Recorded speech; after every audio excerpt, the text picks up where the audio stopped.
Today's scripture reading begins in verse 1 of 1 Kings chapter 19.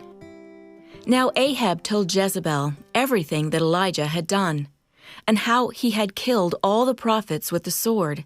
Then Jezebel sent a messenger to Elijah, saying, "So may the gods do to me, and more so, if by about this time tomorrow I do not make your life like the life of one of them."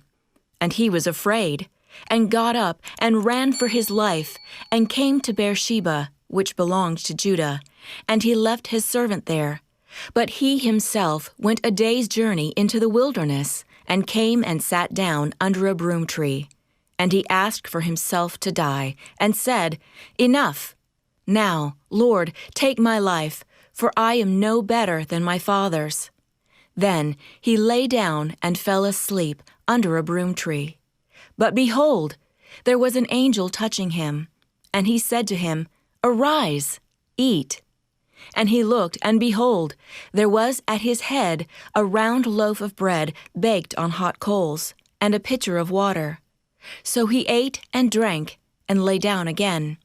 But the angel of the Lord came back a second time, and touched him, and said, "Arise, eat, because the journey is too long for you."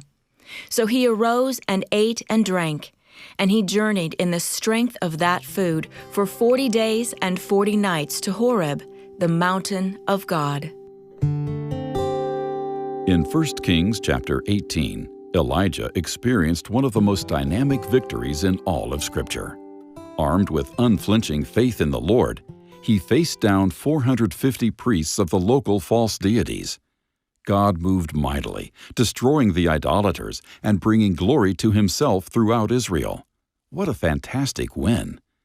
But right after this confrontation, when Elijah's faith should have been at its peak, he became scared. In today's scripture passage, the prophet learned that the evil queen Jezebel had called for his death.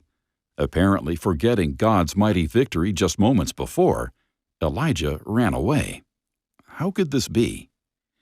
Elijah's story reminds those of us who are believers that success and spiritual growth do not necessarily go hand in hand. Our faith can waver at any time. In fact, when we're successful and confidence is high, that's often when we turn our eyes away from the giver of strength and toward ourselves. Your victory is always in God's hands. Don't be fooled. He may work in, around, or through you to accomplish His purpose, but it's always His victory. Have you been distracted by success? Turn your eyes back to God. All praise and glory are rightly His, and He is also the source of freedom from fear.